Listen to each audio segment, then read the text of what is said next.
fura zakaz qilib yuborish kerak edi. Keyin ikkita gazelam aytib qo'yish kerak edi. Oka, uzr, gapinglarni bo'lib qo'ydim. O'rtoq, bir minutga qarab ol. O'rtoq, do'konga kiruvdim narsa olgani. Oylik olmadim, yonimda pul kamroq edi, do'konchi ham qarzga narsa bermayapti. Aksiga olib, qizimni ham mazasi yo'q edi deb, o'shanga imkoning bo'lsa 200 qarz berib tura olaysan. Bo'ldi, 200 ming ishing bitadigan bo'lsa, men buni olganda sekinman. Ishingni bitkazib olgin. Ko'rishamiz. Rahmat.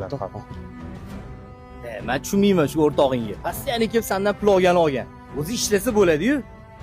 Hozir bolalari ko'p. Eplolmayapti. Endi to'g'ri tushunasiz. Ana undan zakaz qilib yuborish kerak edi. Shunaqa gaplar dey og'aynim. Shokir, o'rtoq, qidirmagan joyim qoldi. Shu degansani, yaxshimisa? O'rtoq, bolalarimga va'da qilib qo'ydim, zaparkka olib boraman deb. O'shanga mashinani berib turasan, deyapti-ku. Aytgancha benzini bormi? Bor. Bo'pti, o'rtoq, gaplashamiz. Tushunmadim. Yeb qo'yganmisan buni oldi, suvini ichib mashina kaltiga chopib ketyaptimi? Yo, nima qarz-farzing bormi buni oldi? Oybek, nimaga ko'chada narsalar yig'ilib ketgan? Dastlabkiga chiqarmayapsizlarmi? Ishxona labosini o'rtog'ingiz Murod degan haydab ketuvdilar. Sizni xabaringiz yo'qmidi? Endi bu yog'iga oshib tushdi.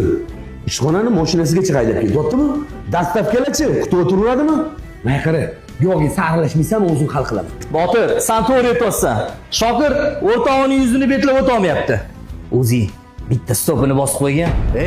Cho'pon so'rov video yoqib qo'ygan. Hali shunaqa deylar. Sizlar men bilan yuringlar, bir joyga o'tib kelamiz hozir. Og'ayni, biznesim kasodga uchradi. Ozgina pul kerak. Pul topmasam bo'lmaydi, yonib turgan joy. O'shanga seni oldinga keldim, men bor uzr. Mana shu uyingni zalogga qo'yibmi, sotibmi, shunda biznesimni yo'lga qo'yib olay, senga boshqa uy olib berardim, o'rtoq.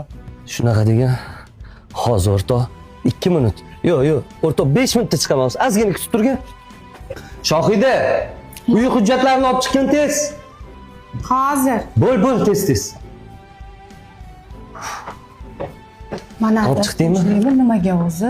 Shokir o'rtog'imni boshiga ish tushib qolibdi. O'shanga men shu uy sotib bermoqchiman. To'xting, nimalar qilmoqchisiz? Boshqa uy olib beradi keyin bizga. Voy, yo'q, bir ikki marta yaxshilik qilib endi nima burnimizdan bol oqib chiqadi. Bo'pti. Noto'g'ri ish qilyapsiz adasi.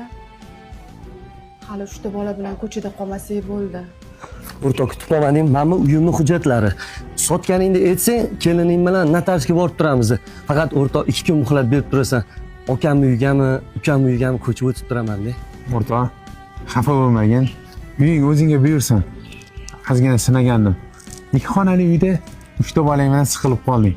O'zim uying uchastkam yonida senga 2 qavatli uy oldim. Senga mana shu uy. Tushunmadim do'stim. Hazillashyapsanmi? Yo'q, hazillashmayapman. Qiyomatli do'stlar shunaqa jannatlarda ham bir-birini tortar ekan. Jannatlarga mendan oldin kirib qolsang, qiyomatli do'stingni unutib qo'ymassan. Rahmat, o'rtoq.